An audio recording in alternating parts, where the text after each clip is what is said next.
अकबर के दरबार में आया अंग्रेज राजा और बीरबल की कठिन पहेली। अकबर के दरबार की शान उस समय दूर दूर तक फैली हुई थी।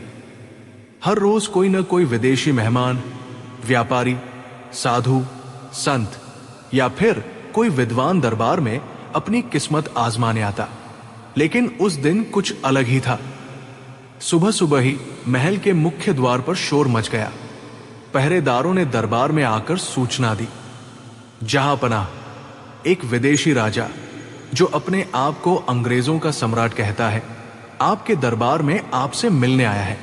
अकबर ने भौहें उठाई और बोले, विदेशी राजा, वो भी अंग्रेज, जल्दी से दरबार में लाओ। दरबारियों में खुसर पुसर होने लगी। कोई कहता, अंग्रेजों का राजा यहां क्या करने आया होगा। कोई कहता, शायद दोस्ती का हाथ बढ़ाने आया है। तो कोई हंसकर कहता, शायद अकबर की ताकत देखकर डर गया होगा। थोड़ी ही देर में लंबा चौड़ा, गोरी रंगत वाला, अजीब से कपड़े पहने, सोने का मुकुट लगाए अंग्रेज राजा दरबार में दाखिल हुआ। उसके साथ कई सिपाही, अनुवादक और उपहार से भरे संदूक भी थे। उसने झुककर अकबर को प्रणाम किया और बोला, हे महान सम्राट अकबर, आपकी वीरता और बुद्धिमानी की ख्याति दूर इंग्लैंड तक पहुंची है। मैं आपसे मिलने आया हूं और ये जानने आया हूं कि क्या वाकई आपका दरबार इतना अद्भुत है जितना लोग कहते हैं। अकबर ने मुस्कुराते हुए उसका स्वागत किया और कहा, हमारा हिंदुस्तान मेहमानवाजी के लिए मशहूर है। आपका स्वागत है, लेकिन दरबार में यह सवाल पूछना कि हमारा दरबार कितना अद्भुत है, इसका जवाब तो आपको यही मिल जाएगा। अंग्रेज राजा ने अकबर की बात सुनी और हंसते हुए कहा, मुझे ये जानना है कि क्या वाकई आपके पास ऐसा कोई मंत्री है जो दुनिया की हर पहेली का हल निकाल सके। सुना है आपके पास बीरबल नामक एक नवरत्न है जिसकी बुद्धि की मिसाल नहीं।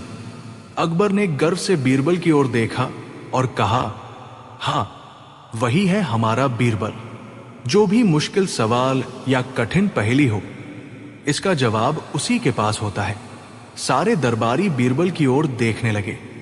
बीरबल हमेशा की तरह शांत बैठे थे, लेकिन उनकी आंखों में शरारत और आत्मविश्वास झलक रहा था। अंग्रेज राजा ने बीरबल की ओर इशारा करके कहा, तो फिर सुनो मेरी पहेली। अगर तुम इसका उत्तर दे दोगे तो मान लूंगा कि तुम दुनिया के सबसे बुद्धिमान मंत्री हो। लेकिन अगर तुम हार गए तो यह मानना पड़ेगा कि अंग्रेजों की बुद्धि हिंदुस्तान से आगे है। दरबार में सन्नाटा छा गया। अंग्रेज राजा ने अपनी जेब से एक सोने का सिक्का निकाला और सबको दिखाते हुए बोला, मेरी पहेली यह है कि इस सिक्के की कीमत तुम्हें बतानी है, लेकिन सीधा जवाब नहीं देना। तुम्हें ऐसी कीमत बतानी है जो सच भी हो और झूठ भी लगे। ऐसी कीमत जो कोई मान भी ले और न भी माने। क्या यह संभव है? दरबारियों के मुंह खुले रह गए। सबने आपस में बातें की, अरे ये कैसा सवाल है? सिक्के की कीमत तो सीधी सी बात है, या तो 1 रुपया या 2 रुपया या जो भी उसकी असली कीमत हो। अब ऐसी कीमत कैसे बताई जा सकती है जो सच भी हो और झूठ भी लगे? अकबर भी सोच में पड़ गए। उन्होंने बीरबल की ओर देखा। अकबर बोले, बीरबल, ये सवाल कठिन है, पर मुझे यकीन है कि तुम्हारे पास इसका उत्तर जरूर होगा। बीरबल मुस्कुराए और बोले, जहांपनाह, कठिन सवाल तो यही है कि सवाल कठिन है या आसान। सारा दरबार हंस पड़ा, लेकिन अंग्रेज राजा गंभीर था। उसने कहा, मजाक मत करो, मुझे सीधा उत्तर चाहिए। बीरबल उठकर अंग्रेज राजा के पास गए, सिक्का हाथ में लिया और बोले, महाराज, इस सिक्के की कीमत है एक इंसान की जिंदगी और एक इंसान की मौत। पूरा दरबार सन्न रह गया। अंग्रेज राजा भी चौंक कर बोला, यह कैसी कीमत है? बीरबल बोले, सोचिए, यह सिक्का अगर किसी भूखे गरीब को दे दिया जाए तो वो भोजन खरीदकर अपनी जान बचा सकता है। मतलब यह सिक्का एक जिंदगी की कीमत रखता है। लेकिन यही सिक्का अगर किसी शराबी, जुआरी या अपराधी के हाथ लग जाए तो वो अपनी मौत खरीद लेगा। मतलब ये सिक्का मौत की कीमत भी रखता है, तो ये सिक्के की कीमत सच भी है और झूठ भी लगती है। मानो तो ये अमूल्य है, न मानो तो ये बेमानी है। दरबार गूंज उठा, वाह वाह, बीरबल की जय। अंग्रेज राजा हक्का बक्का रह गया। उसने सोचा, ये तो सचमुच बहुत बुद्धिमान है, लेकिन हार मानना उसके स्वभाव में नहीं था। उसने फिर कहा, ठीक है बीरबल, ये तो अच्छा उत्तर दिया, लेकिन मेरी दूसरी पहेली सुनो। मुझे बताओ कि दुनिया में सबसे तेज कौन है? दरबारी सोचने लगे। कोई कहेगा घोड़ा सबसे तेज है, कोई कहेगा हवा सबसे तेज है, कोई कहेगा बिजली सबसे तेज है। लेकिन बीरबल मुस्कुराते हुए बोले, महाराज, दुनिया में सबसे तेज है मन, क्योंकि मन वहां पहुंच जाता है जहां इंसान कभी पहुंच भी नहीं सकता। आप अभी इंग्लैंड की सोचें तो आपका मन तुरंत इंग्लैंड पहुंच जाएगा। अंग्रेज राजा ने सिर हिलाया। सही है, यह उत्तर सचमुच अद्भुत है। अंग्रेज राजा अब तक बीरबल की बुद्धि देखकर चौंक चुका था, लेकिन उसने आखिरी और सबसे कठिन सवाल पूछा। उसने कहा, बीरबल, मुझे बताओ कि इस दुनिया में सबसे बड़ा राजा कौन है? सारे दरबारियों ने सोचा, अब बीरबल क्या कहेंगे? जाहिर है जवाब होगा, हमारे सम्राट अकबर। लेकिन बीरबल ने मुस्कुराते हुए कहा, महाराज, इस दुनिया का सबसे बड़ा राजा है समय, क्योंकि समय से बड़ा कोई नहीं। सम्राट अकबर भी समय के आगे झुकते हैं, अंग्रेज राजा भी समय के आगे झुकता है, यहां तक कि भगवान का अवतार भी समय के नियमों से बंधा होता है। समय ही सबसे बड़ा राजा है। पूरा दरबार बीरबल की बात सुनकर दंग रह गया। अकबर मुस्कुराते हुए बोले, सही कहा बीरबल, सचमुच समय से बड़ा कोई नहीं। अंग्रेज राजा बीरबल की बुद्धि से इतना प्रभावित हुआ कि वो खड़ा होकर बोला, आज मैं मान गया कि बीरबल जैसा बुद्धिमान मंत्री पूरी दुनिया में नहीं है। इंग्लैंड की जीत तलवार से हो सकती है, लेकिन हिंदुस्तान की जीत दिमाग से ही होगी। उसने अपने मुकुट को झुकाकर अकबर को प्रणाम किया और बोला, आज से मैं मानता हूं कि अकबर का दरबार दुनिया का सबसे बुद्धिमान दरबार है। बीरबल मुस्कुराए और बोले, जहां बुद्धि और हंसी साथ हो, वहां जीत हमेशा इंसानियत की होती है। पूरा दरबार ठहाकों से गूंज उठा। सीख, ये कहानी हमें ये सिखाती है कि असली ताकत जब अरब का जौहरी बीरबल की बुद्धि की परीक्षा लेने आया। फतेहपुर सीकरी का राजमहल हर रोज की तरह जगमगा रहा था। बादशाह अकबर अपने शाही तख्त पर बैठे दरबार की शोभा बढ़ा रहे थे। चारों ओर दरबारी बैठे थे। कोई इतिहास सुना रहा था, कोई शेरो शायरी कर रहा था, तो कोई बादशाह की तारीफों के पुल बांध रहा था। लेकिन दरबार की सबसे बड़ी जान होती थी अकबर और बीरबल की हाजिर जवाबी भरी बातचीत। बीरबल का नाम सुनते ही हर दरबारी के कान खड़े हो जाते, क्योंकि उन्हें मालूम था कि अब कुछ न कुछ मजेदार होने वाला है। उस दिन दरबार में अचानक एक नया मेहमान आया। उसका पहनावा ही बता रहा था कि वो दूर देश से आया है। लंबा सफेद चोगा, सिर पर सुनहरा पगड़ी जैसा अमीरी साफा और हाथ में एक सुंदर सा डिब्बा। दरबान ने ऐलान किया, जहां पनाह, अरब देश से एक महान जौहरी हाजिर है। वो अपनी अनोखी कला और बेशकीमती जवाहरात लेकर आपकी खिदमत में हाजिर हुआ है। दरबारियों ने विस्मय से उसकी ओर देखा। जौहरी ने झुककर सलाम किया और बोला, सलाम अकबर, मैं अरब का मशहूर जौहरी खालिद इब्न यूसुफ हूं। मैंने सुना है कि आपके दरबार में बीरबल नाम का एक अद्भुत बुद्धिमान वजीर है, जो हर कठिन सवाल का हल निकाल देता है। मैं अपनी कला और अक्ल की परीक्षा लेकर आया हूं। अकबर ने मुस्कुराते हुए बीरबल की ओर देखा। लो बीरबल, आज फिर तुम्हारी बुद्धि की परीक्षा होने वाली है। खालिद ने धीरे से अपना डिब्बा खोला।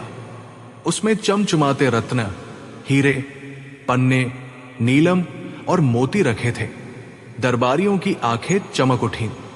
खालिद बोला, जहां पनाह, ये सभी जवाहरात असली हैं सिवाय एक के।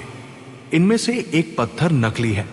मैं चाहता हूं कि बीरबल बिना किसी औजार और बिना छुए सिर्फ देखकर बताए कि असली कौन कौन से हैं और नकली कौन सा है। दरबारियों ने दांतों तले उंगली दबा ली। अरे वाह, ये तो मुश्किल काम है। नकली और असली में फर्क आंखों से कौन बता सकता है? अकबर ने भी गंभीरता से बीरबल की ओर देखा। क्या कहते हो बीरबल, कर सकोगे?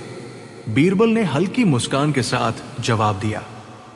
जहां पनाह, कोशिश तो करनी ही पड़ेगी। आखिर आप ही का वजीर हूं। बीरबल ने डिब्बा अपने पास मंगवाया।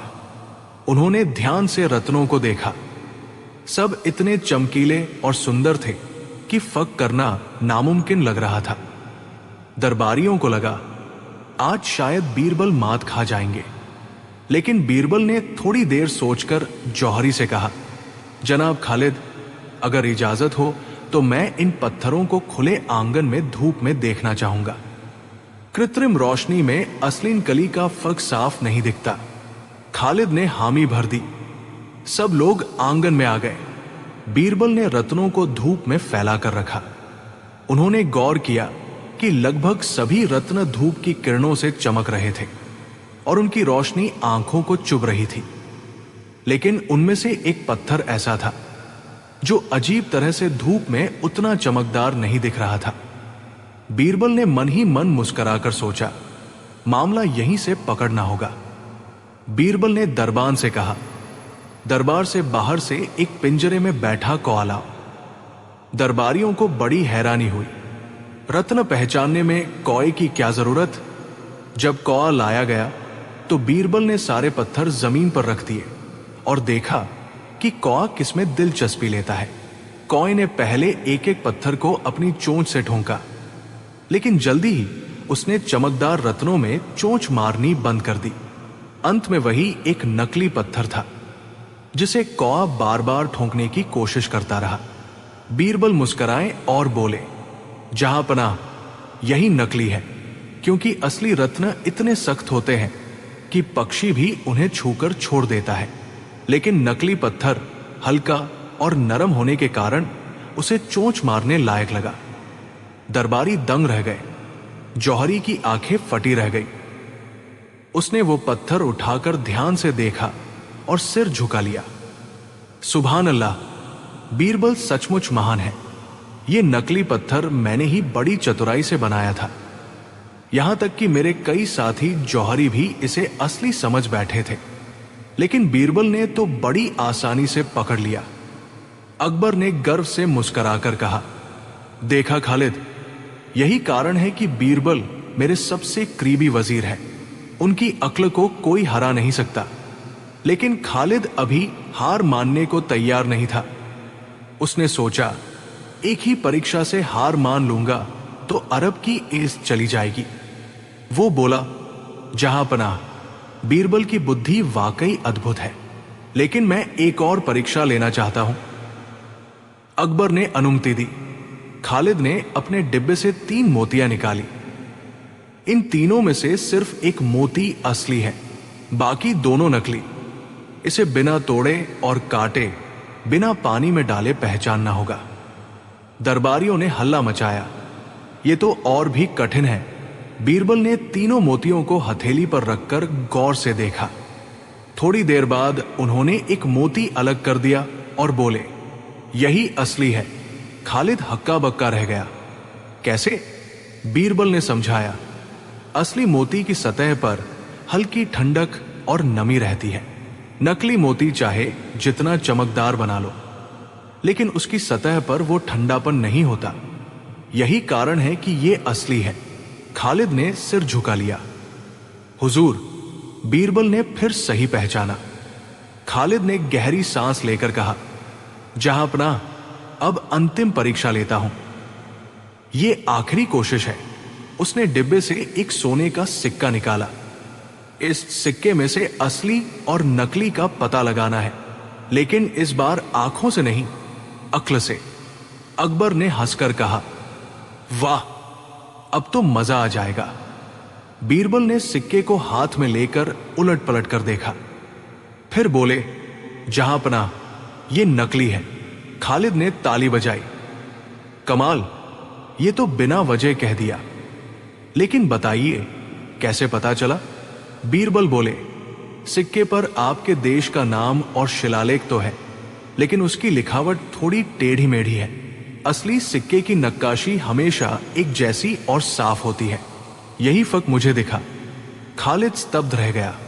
आखिरकार खालिद ने अकबर के सामने झुककर कहा, जहांपनाह, मान गया। बीरबल की अक्ल का कोई मुकाबला नहीं। अरब के कई जौहरी भी इन परीक्षाओं में हार जाते, लेकिन बीरबल ने पलक झपकते सब पहचान लिया। अकबर ने गर्व से कहा, हाँ खालिद, यही कारण है कि बीरबल को मैं अपना सबसे प्रिय वजीर मानता हूं। जवाहरात से बड़ी चीज है अक्ल और नियत। दरबार गूंज उठा, वाह वाह Birbal. Moral of the story, असली और नकली का फर्क केवल अकबर और बीरबल की ऊंट घोड़े वाली शर्त। फतेहपुर सीकरी का शाही दरबार हमेशा की तरह चहल पहल से भरा हुआ था। बादशाह अकबर अपने स्वर्ण सिंहासन पर बैठे थे और चारों ओर दरबारी अपनी अपनी बातों में मशगूल थे। अचानक अकबर ने बीरबल की ओर देखा और शरारती मुस्कान के साथ बोले, बीरबल, सब कहते हैं कि तुम्हें हर सवाल का जवाब आता है, लेकिन आज मैं तुम्हें ऐसी उलझन में डालूंगा कि तुम भी सोचते रह जाओगे। बीरबल ने हाथ जोड़कर कहा, जहांपनाह, आपकी हर चुनौती स्वीकार है। बस ध्यान रहे कि जब मैं जीतूं तो शर्त भी पूरी करनी पड़े। दरबार हंसी से गूंज उठा। अकबर बोले, ठीक है, शर्त यह है कि तुम मुझे यह बताओ कि कौन सा जानवर ज्यादा उपयोगी है, ऊंट या घोड़ा? सारे दरबारी चुप हो गए। कोई सोच रहा था कि ऊंट रेगिस्तान में काम आता है, तो कोई कह रहा था कि घोड़ा तेज और बहादुरी का प्रतीक है। अकबर ने कहा, अगर तुम सही जवाब दोगे तो मैं तुम्हें 100 स्वर्ण मुद्राएं दूंगा, लेकिन अगर तुम हार गए तो तुम्हें 1 महीने तक रोज मेरे घोड़े की देखभाल करनी होगी। बीरबल ने हल्की मुस्कान के साथ कहा, जहांपनाह, शर्त मंजूर है। अकबर ने दरबारियों से भी पूछा, तुम्हारे हिसाब से कौन ज्यादा उपयोगी है? एक दरबारी बोला, जहांपनाह, घोड़ा सबसे उपयोगी है। वो युद्ध में काम आता है, संदेश पहुंचाने में तेज है और शाही शान का प्रतीक भी है। दूसरा दरबारी बोला, नहीं हुजूर, ऊंट सबसे उपयोगी है। रेगिस्तान में वही काम आता है। वो बिना पानी पिए कई दिन चलता है और भारी सामान भी ढो सकता है। दरबारियों में बहस छिड़ गई।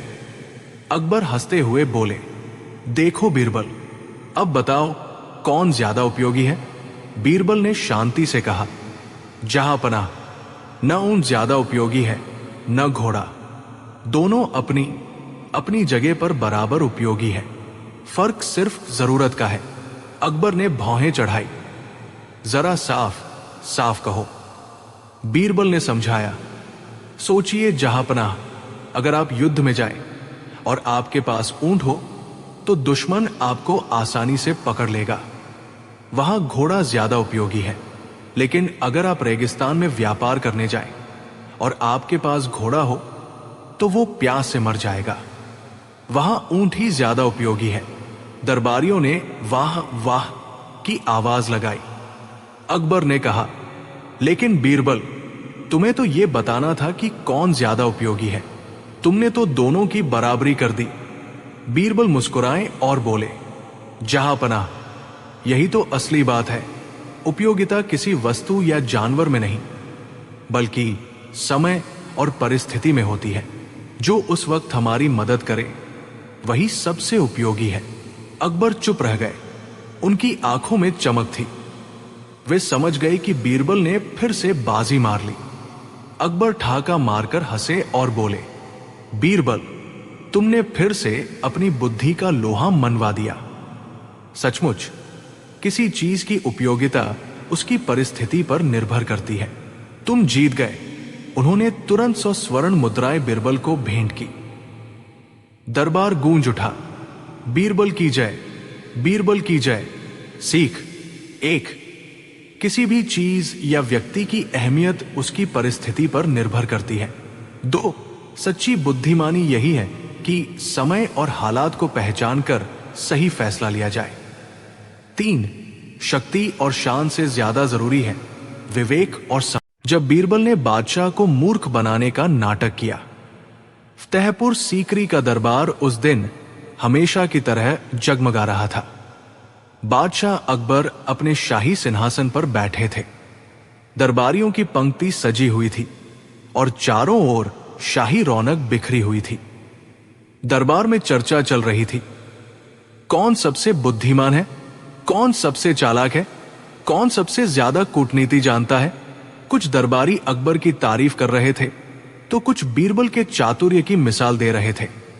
अचानक अकबर हंसते हुए बोले, बीरबल, लोग कहते हैं कि तुमने कभी किसी के सामने हार नहीं मानी, लेकिन क्या कभी किसी ने तुम्हें मूर्ख बनाया है? बीरबल मुस्कुराए और बोले, जहांपनाह, अभी तक किसी ने मुझे मूर्ख नहीं बनाया, लेकिन अगर आपकी इच्छा हो तो मैं स्वयं मूर्ख बन सकता हूं।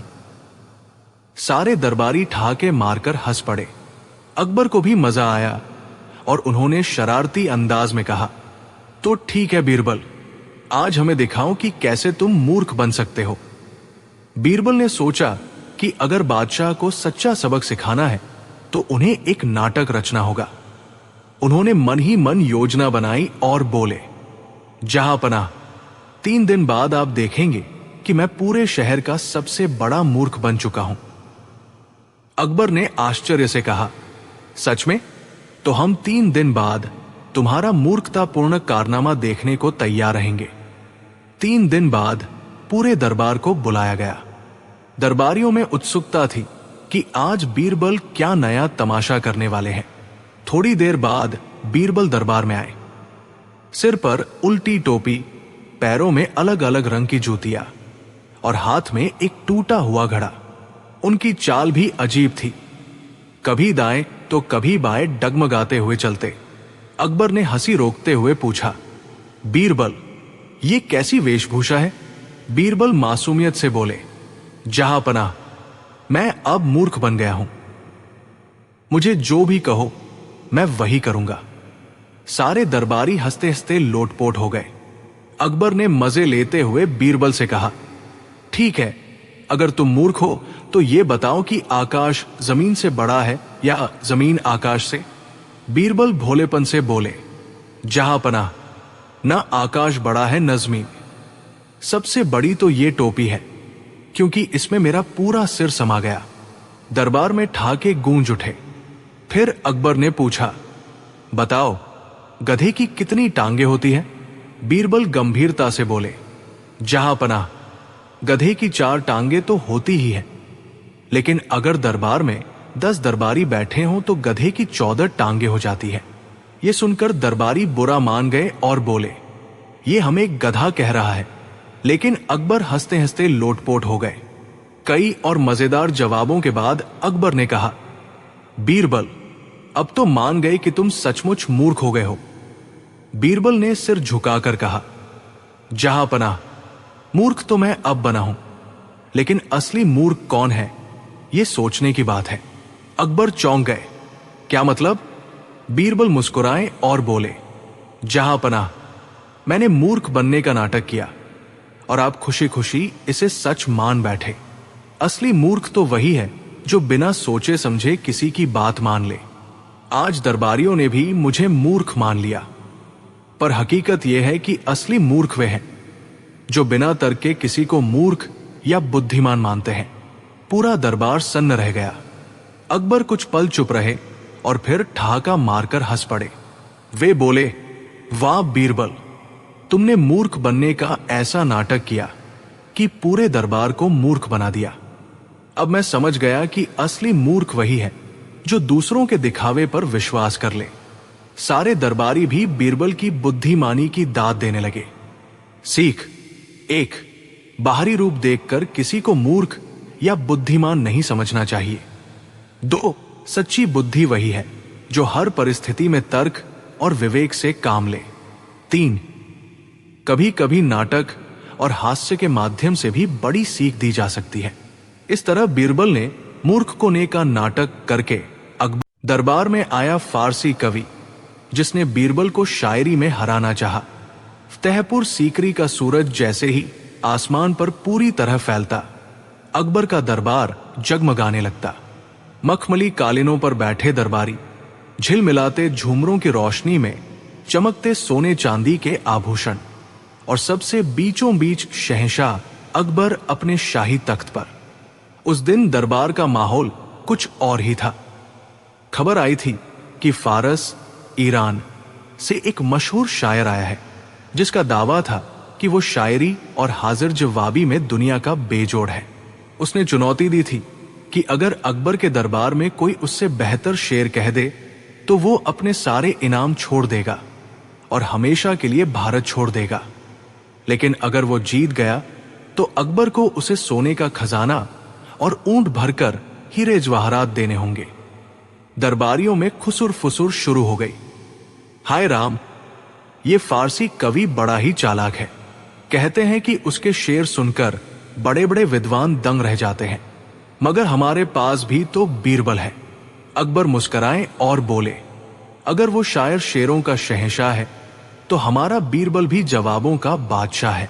दरबार देखेगा असली मुकाबला। कुछ ही देर में दरबार के दरवाजे खुले और लंबा, गोरा चिट्टा, नुकीली दाढ़ी मूंछ वाला एक आदमी अंदर आया। उसने चमकदार रेशमी चोगा पहन रखा था, सिर पर कीमती जड़ा हुआ पगड़ी और हाथ में सुगंधित गुलाब। वह दरबार में झुककर बोला, सलाम ओदाब, मैं हूं कासिम फारसी, शेरो शायरी का बादशाह। आज मैं यहां आपके दरबार को अपने अल्फाज की बारिश से महका दूंगा। उसके आते ही उसने पहला शेर सुनाया। गजल का जादू है लफ्जों में मेरे, बुझे दिलों में चिराग जला दूं मैं। दरबार तालियों से गूंज उठा। शायर मुस्कराया और अकबर की ओर देखकर बोला, जहां अपना, मेरे शेर सुनकर कई दरबार हारे हैं, क्या आपका बीरबल मुझे हरा पाएगा? सारे दरबारी बीरबल की ओर देखने लगे। बीरबल शांति से मुस्कुराए और बोले, जनाब, शेरो शायरी तो फूलों की तरह है, महक तभी आती है जब उसमें सच्चाई हो। देखना है कि आपके फूल असली है या कागज के। दरबार में हल्की हंसी गूंजी। अकबर ने कहा, तो शुरू हो जाए मुकाबला। एक एक करके तुम दोनों शेर सुनाओ। जो जनता और दरबार को ज्यादा भाएगा वही जीतेगा। कासिम ने गहरी सांस ली और इश्क पर शेर सुनाया। तेरे हुस्न की रोशनी में डूब जाऊं, तेरी आंखों से मैं जहां देख लूं। सारे दरबारी वाह वाह कर उठे। अब बारी थी बीरबल की। बीरबल ने मुस्कुराते हुए कहा, इश्क वही जो निभ जाए जीवन भर, वरना तो नजरों का खेल है सब। ये सुनते ही दरबार में तालियां और ठहाके गूंज उठे। अकबर ने दाढ़ी सहलाते हुए कहा, वाह बीरबल, एकदम सीधी चोट की है। कासिम थोड़ा झुंझलाया। कासिम बोला, जिंदगी है तो दर्द भी होगा, गम को भी मुस्कुराकर सहना होगा। दरबारी बोले, वाह वाह। बीरबल ने तुरंत जवाब दिया, जिंदगी वही जो दूसरों के काम आए, वरना सांस लेना तो जानवर भी जानते हैं। यह सुनते ही पूरा दरबार हंसी और तालियों से गूंज उठा। अकबर भी खिलखिला उठे। अब कासिम ने शहंशाह की तारीफ में शेर पढ़ा, जहां अपना अकबर है सूरज की तरह, जिनकी रोशनी से जग चमकता है। अकबर मुस्कराए। बीरबल ने भी चुटकी ली। सूरज तो हर दिन उगकर ढल जाता है, पर अकबर का नाम सदा अमर रहता है। अकबर इतने खुश हुए कि हंसते हंसते तख्त से गिरने लगे।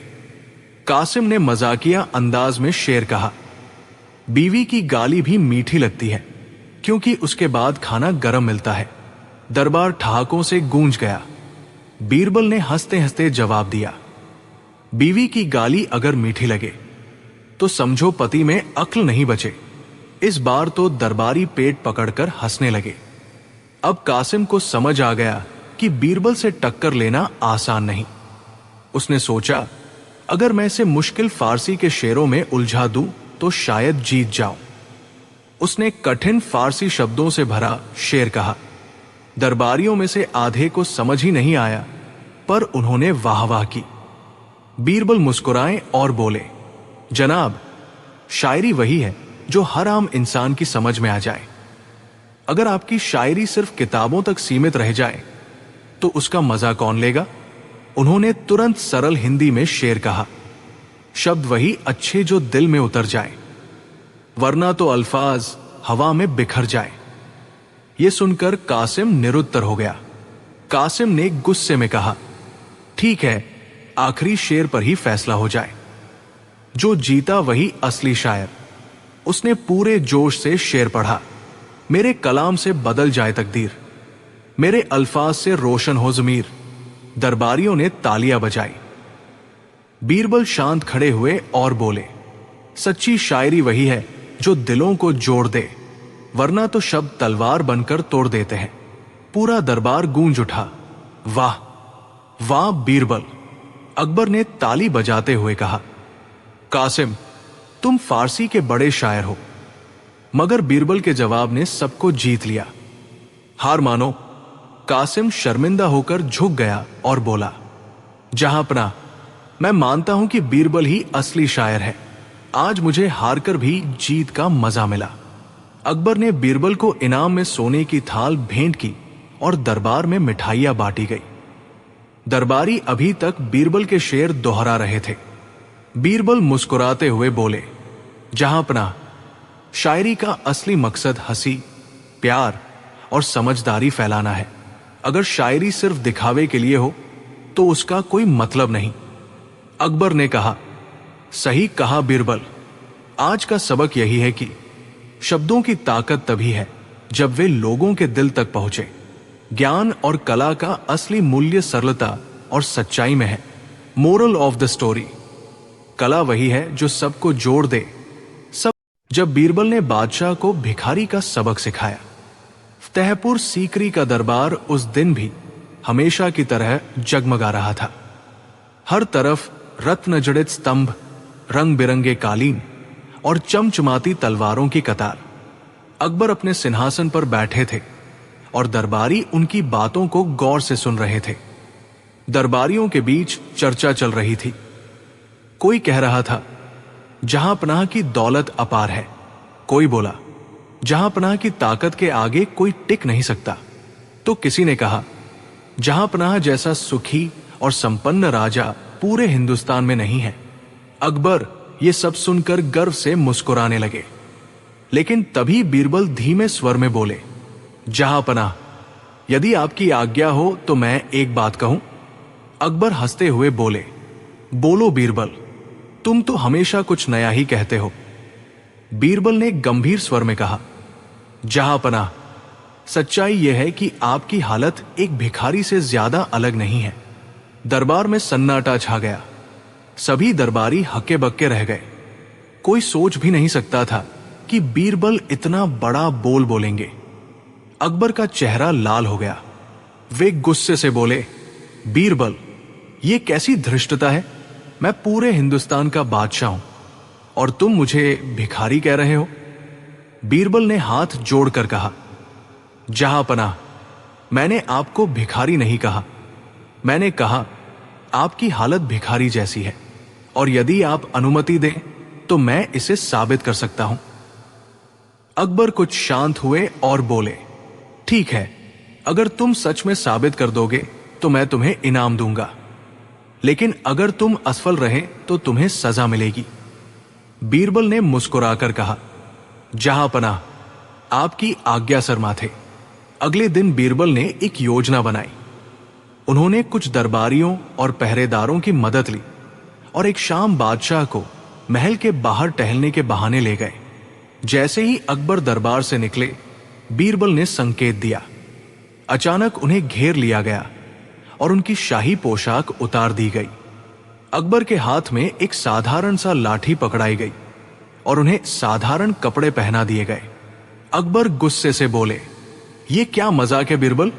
बीरबल ने हाथ जोड़कर कहा, जहांपनाह, एक दिन के लिए आपको भिखारी की तरह जीवन जीना होगा। तभी मैं अपनी बात साबित कर पाऊंगा।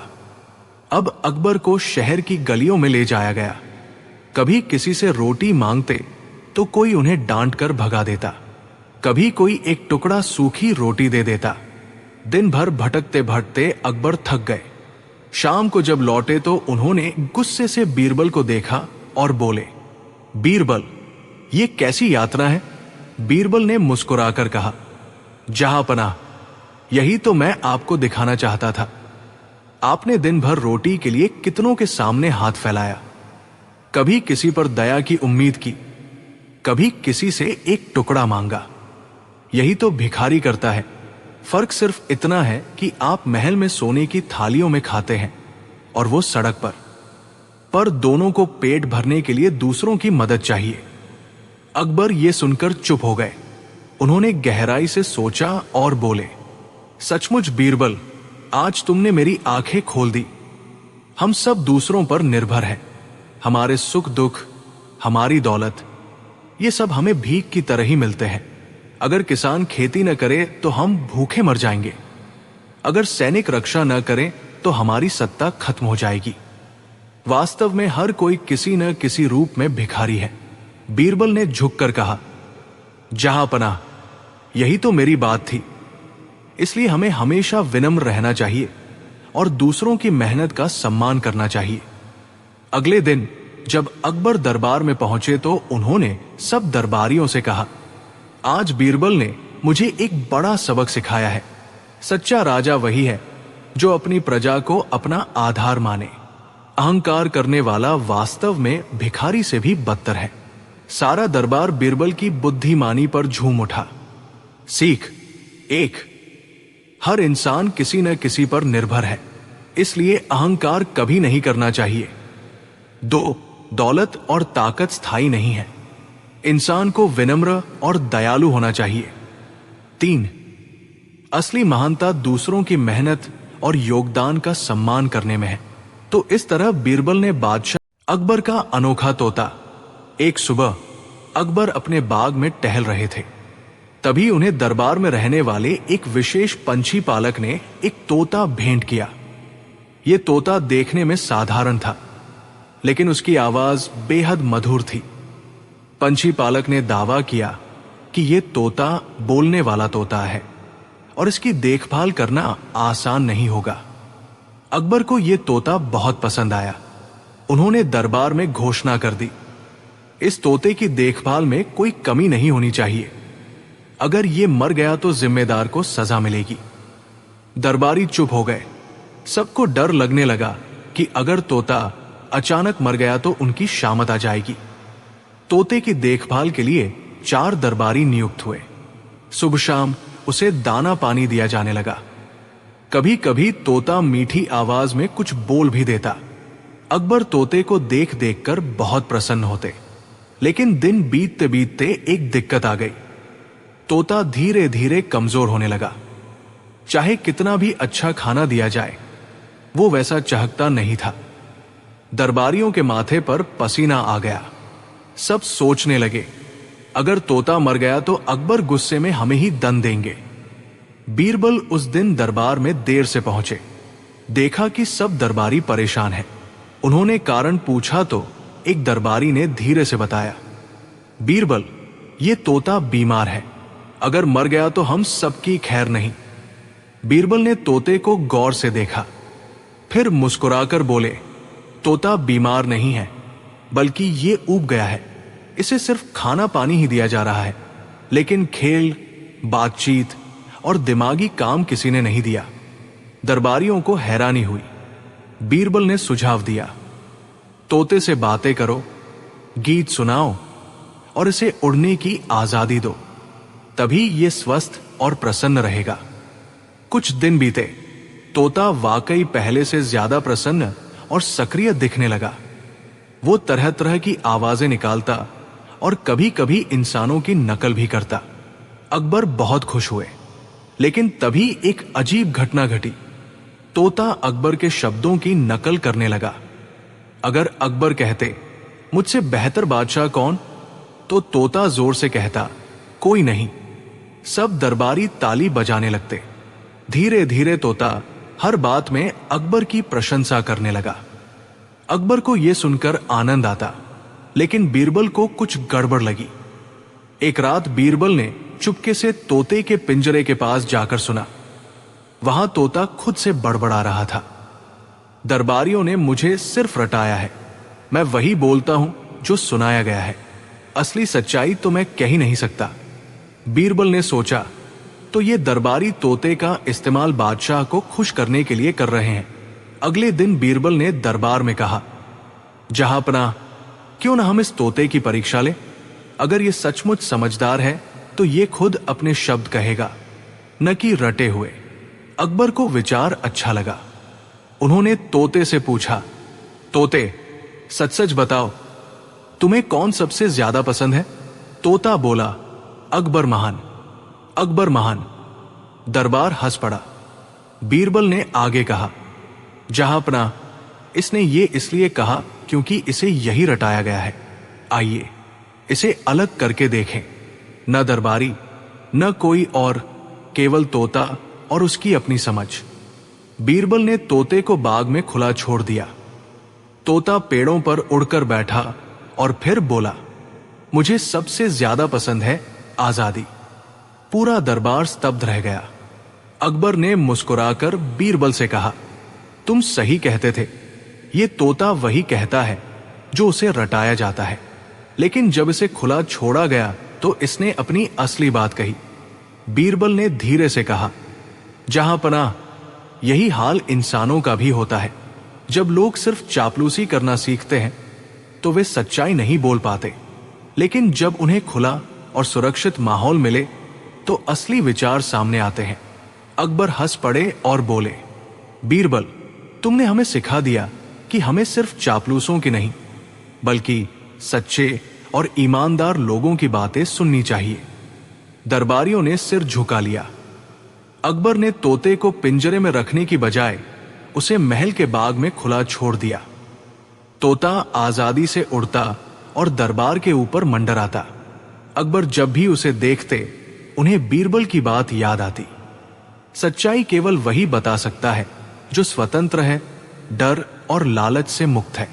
नैतिक शिक्षा, मोरल, चापलूसी और रटी हुई बातें सुनकर इंसान खुश तो हो सकता है, लेकिन असली सच्चाई तभी सामने आती है जब इंसान को आजादी और विश्वास मिले।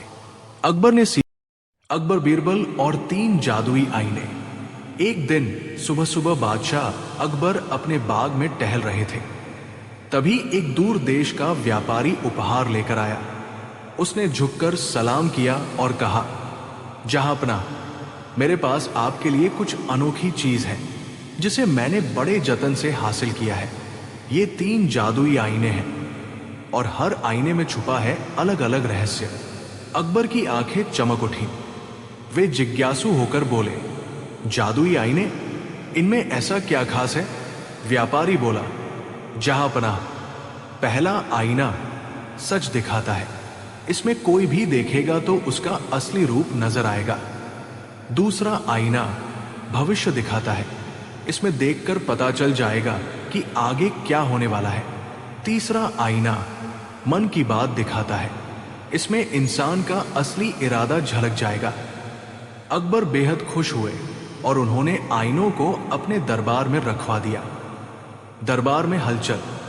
जब यह खबर फैली कि दरबार में 3 जादुई आईने आए हैं तो सब दरबारी उत्साहित हो गए। कोई कहता, पहले मैं देखूंगा। कोई कहता, नहीं, ये तो बादशाह के लिए है। अकबर ने सबको शांति करने का आदेश दिया और बोले, ये आईने सचमुच अनोखे हैं, लेकिन इनका इस्तेमाल समझदारी से होना चाहिए। बीरबल, अब ये जिम्मेदारी तुम्हारी है। बीरबल ने मुस्कुराकर सिर झुका दिया। पहला प्रयोग, सच का आईना। दरबारियों ने कहा, जहांपनाह, पहले सच वाला आईना आजमाया जाए। अकबर ने आदेश दिया। दरबार में एक दरबारी को आईने के सामने खड़ा किया गया। उस दरबारी ने खुद को हमेशा बहुत धार्मिक और नेक बतलाया था, लेकिन जैसे ही उसने आईने में देखा, उसमें उसका असली रूप नजर आया। वो चोरी छिपे रिश्वत ले रहा था और झूठ बोल रहा था। दरबार दंग रह गया। अकबर गरज उठे, धोखेबाज, अब तक हमें मूर्ख बना रहा था। दरबारी कांपने लगा।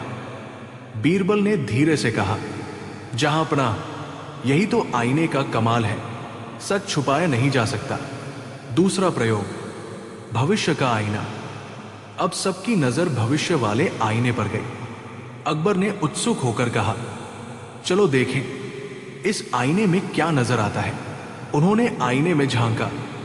अचानक उन्हें दृश्य दिखा, एक बड़ा तूफान, राज्य के गोदाम डूबे हुए और लोग भूख से परेशान। अकबर घबरा गए। उन्होंने तुरंत बीरबल से कहा, अगर यह सच हुआ तो राज्य का क्या होगा? बीरबल ने शांत स्वर में कहा, जहांपना, यह भविष्य की चेतावनी है। अगर हम पहले से तैयारी कर लें तो विपत्ति टाली जा सकती है। अकबर ने तुरंत आदेश दिया कि सारे अनाज के गोदाम ऊंचे स्थानों पर बनाए जाएं और नदियों पर बांध मजबूत किए जाएं। तीसरा प्रयोग, मन का आईना। अब बारी आई तीसरे आईने की। अकबर बोले, इसमें देखकर हम दरबारियों का असली मन जान सकते हैं। एक एक करके दरबारी आईने में झांकने लगे। किसी के मन में लालच दिखा, किसी के मन में ईर्ष्या, तो किसी के मन में पद पाने की इच्छा। सिर्फ बीरबल के मन में राज्य और जनता की भलाई की तस्वीर उभरी। अकबर मुस्कुराए, बीरबल, तुम्हारा मन सबसे साफ है। सच में यही कारण है कि मैं तुम पर सबसे ज्यादा भरोसा करता हूं। अचानक आया संकट, लेकिन कहानी यही खत्म नहीं हुई। कुछ दिनों बाद वही व्यापारी जिसने आईने दिए थे, चोरी छिपे दरबार में आया। उसने सोचा, ये आईने अगर मेरे पास रहें तो मैं इन्हें बेचकर बहुत अमीर बन जाऊं। उसने रात में आईने चुराने की कोशिश की, मगर तभी बाग के रखवाले ने शोर मचा दिया और व्यापारी पकड़ा गया। अकबर गुस्से से बोले, धोखेबाज, तू हमें धोखा देकर आईनों से ही खेल खेलना चाहता था। व्यापारी डरकर बोला, जहांपना, मेरी मजबूरी थी। दरअसल ये आईने मेरे नहीं, एक चालाक जादूगर के हैं। उसने कहा था कि अगर मैं इन्हें वापस न करूं तो वो मुझे मार देगा। असली रहस्य, बीरबल ने व्यापारी से पूछताछ की। आखिरकार सच सामने आया। ये आईने किसी जादूगर के जादुई खेल नहीं, बल्कि बेहद चालाक कांच कारीगरों की कला थे। पहला आईना ऐसा बनाया गया था कि देखने वाले की परछाई में उसके छुपे चेहरे झलकते। दूसरा आईना पानी और रोशनी के खेल से भविष्य जैसी तस्वीरें दिखाता। तीसरा आईना आंखों की हलचल और चेहरे के भाव से मन का इशारा बता देता। दरबार चकित रह गया। अकबर ने हंसकर कहा, तो असली जादू बीरबल की बुद्धि है, आईनों का नहीं। मजेदार मोड़। बीरबल ने हंसते हुए कहा, जहांपना, आईने तो केवल झलक दिखाते हैं, असली आईना तो इंसान का दिल है। अगर दिल साफ हो तो किसी आईने की जरूरत ही नहीं। अकबर ठाका लगाकर हंसे और बोले, सच कहा बीरबल, इन आईनों से कहीं ज्यादा चमक तुम्हारी बुद्धि में है। सीख, सच कभी छुपता नहीं। भविष्य की तैयारी हमेशा पहले करनी चाहिए। और सबसे जरूरी, इंसान का असली आईना उसका दिल और उसका कर्म है। कोमल जी, ये कहानी मैंने आपके लिए पूरी तरह नए टॉपिक 3 जादुई आईने पर लगभग 15,000 अक्षरों में लिखी है। क्या बीरबल ने सोने की जगह राख बेच दी। फतेहपुर सीकरी की सुबह बड़ी ही सुहानी थी। बादशाह अकबर अपने महल की खिड़की से बाहर झांक रहे थे। बाग बगीचों की हरियाली, हवाओं की ठंडक और दूर से आती सरोद की आवाज, सब कुछ बहुत शांतिपूर्ण लग रहा था। लेकिन दरबार का माहौल उस दिन कुछ अलग ही होने वाला था। दरबार की घंटी बजी और मंत्री, कवि, हकीम, सेनापति सब आ पहुंचे। अचानक 2-3 व्यापारी दौड़ते हुए दरबार में आए। उनके चेहरे पर डर और गुस्सा दोनों साफ झलक रहे थे। जहांपना, उनमें से एक व्यापारी बोला, शहर में चोरों का एक गिरोह आ गया है। ये चोर लोग बहुत चालाक हैं। वे व्यापारी बनकर लोगों को नकली सोना बेचते हैं।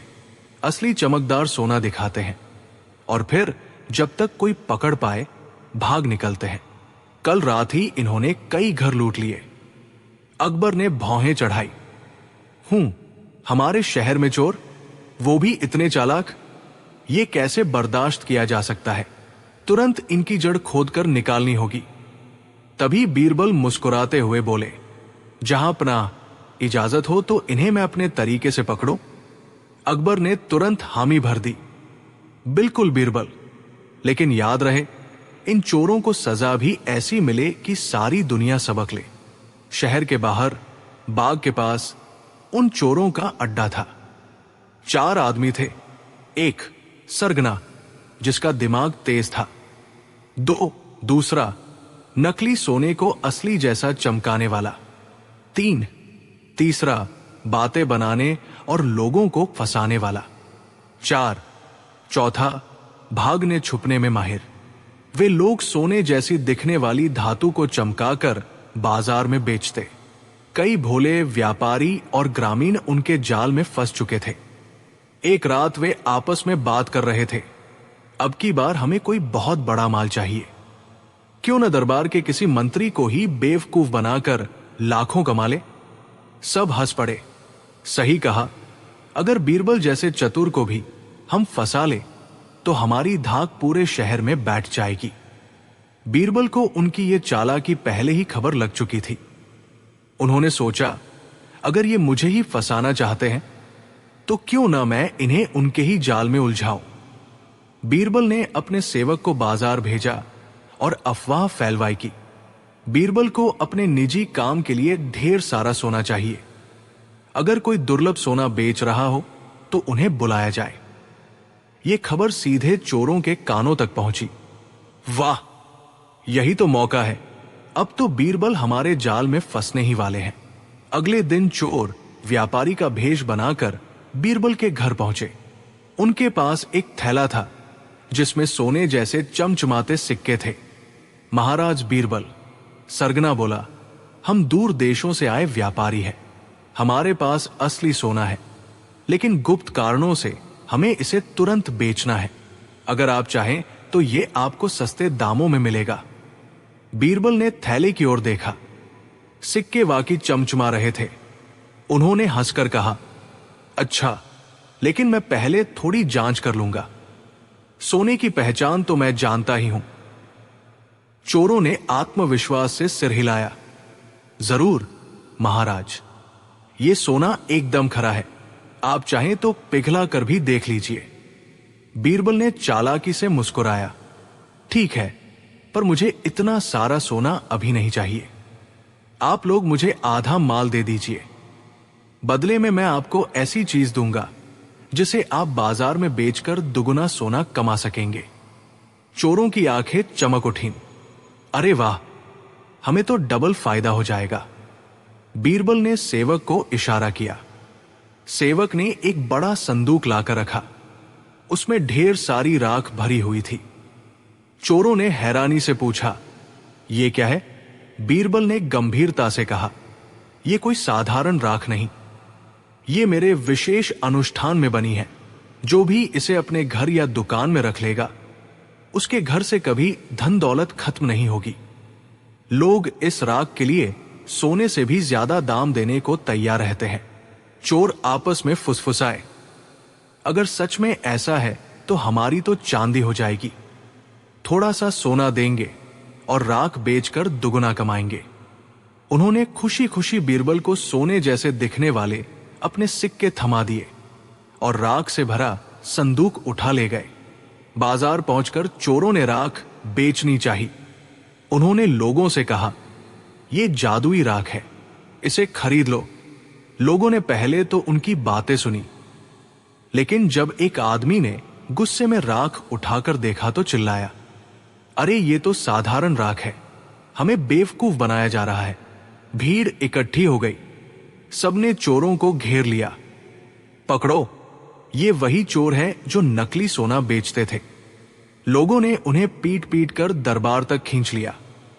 अकबर दरबार में बैठे थे। चोरों को देखकर बोले, तो ये वही लोग हैं जिन्होंने हमारे शहर का चैन छीन रखा था। बीरबल आगे बढ़े और मुस्कुराकर बोले, जहांपना, इन्होंने सोने की जगह राख मुझे बेचनी चाहिए थी। मैंने ही इनसे सोना लिया और बदले में राख दे दी। इनकी चालाकी इन पर ही उल्टी पड़ गई। अकबर ठाका लगाकर हंस पड़े। वाह बीरबल, तुमने तो इन्हें उनके ही जाल में फंसा दिया। चोर गिड़गिड़ाने लगे, हमें माफ कर दो महाराज, अब कभी चोरी नहीं करेंगे। लेकिन अकबर ने सख्त आदेश दिया, ऐसे धूर्तों को माफ करना जनता के साथ अन्याय होगा। इन्हें सजा मिलेगी ताकि कोई और व्यापारी को ठगने की हिम्मत न करे। Moral of the story: 1. धोखेबाज चाहे जितना चालाक क्यों न हो, अंत में सच की जीत होती है। 2. लालच